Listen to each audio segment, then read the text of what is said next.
Duddington, petit village de charme à la pointe nord du Northamptonshire. Ses moutons, son pub, ses maisons historiques. Et en ce dimanche de fin juin, c'est Rolls-Royce et Bentley dans les allées et dans les cours. Nous sommes en effet à seulement 6 miles de Stamford, où se déroule, comme chaque dernier week-end de juin, le rassemblement annuel du Rolls-Royce Enthusiast Club.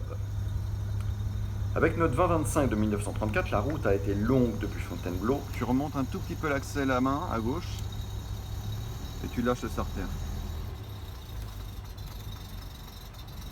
Mais notre vieille lady s'est dignement comportée et elle démarre sans souci ce matin.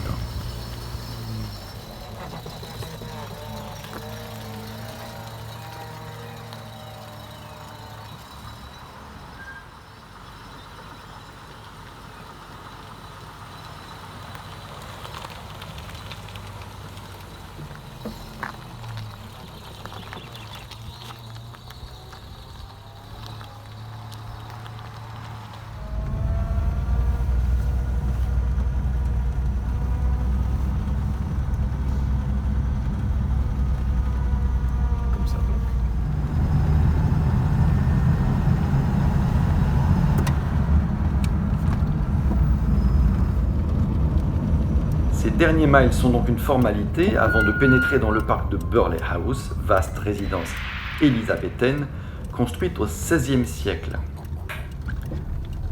Sur place, nous allons retrouver un millier de Rolls-Royce et Bentley anciennes, ce qui en fait le plus grand rassemblement de voitures de ces marques au monde.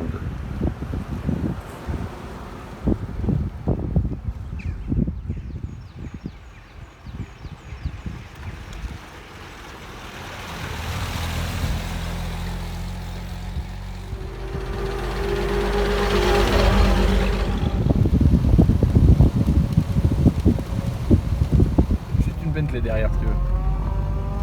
Si on s'arrête à ce genre de détails. C'est ça. Thank you. Une fois notre Béatrice, oui, c'est le nom que lui avait donné son précédent propriétaire, notre Rolls a un prénom.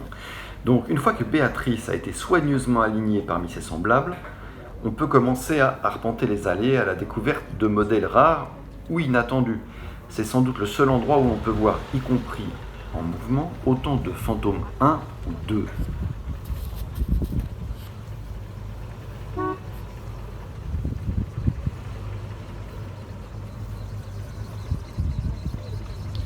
Mais toutes les générations de voitures sont évidemment les bienvenues.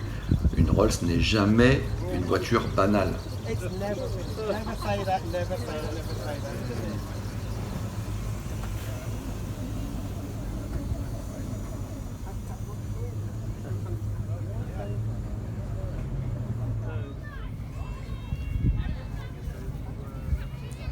Que faire ensuite ? On peut éventuellement envisager de déballer le pique-nique, même si c'est peut-être encore un petit peu tôt pour envisager de déjeuner, surtout après le full English breakfast du pub où nous dormions. Donc là, on n'était pas tout à fait affamés. En revanche, on peut aussi aller discuter boulon-rondelle avec des collectionneurs savants et très généreux de leur savoir. Ils sont tellement loin de l'image snob que peuvent générer ces marques chez le néophyte. Et même si les voitures d'avant la Première Guerre mondiale n'ont pas tellement la cote aujourd'hui, très franchement, les alignements de Silver Ghost sont toujours une attraction pour tous les âges, tellement ces autos sont étonnantes.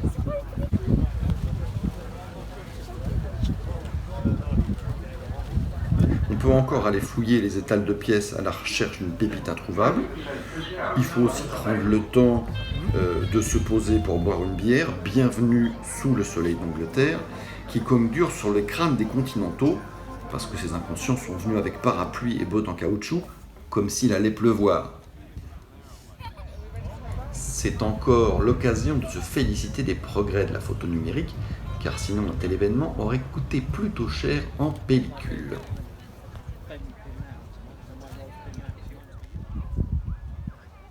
Et puis on peut aussi écouter un peu de musique avec un jazz band carrément infatigable. Avant de retourner vers Béatrice, pour prendre le chemin du retour, et là, aux surprises, une rosette bleue orne sa Flying Lady. Elle a en effet été jugée la plus élégante des 20-25 présentes. C'est donc tout fier que nous repartons rosette au vent, même si nous avons dû manquer la remise des prix officiels pour cela à cause de l'horaire du ferry.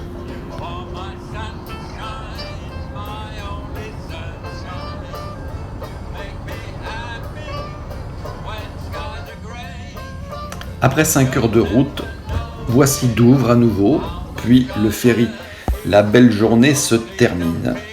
Et notre équipe de choc a bien résisté à ce long week-end, même quand il a fallu travailler dur pour faire briller la Lady.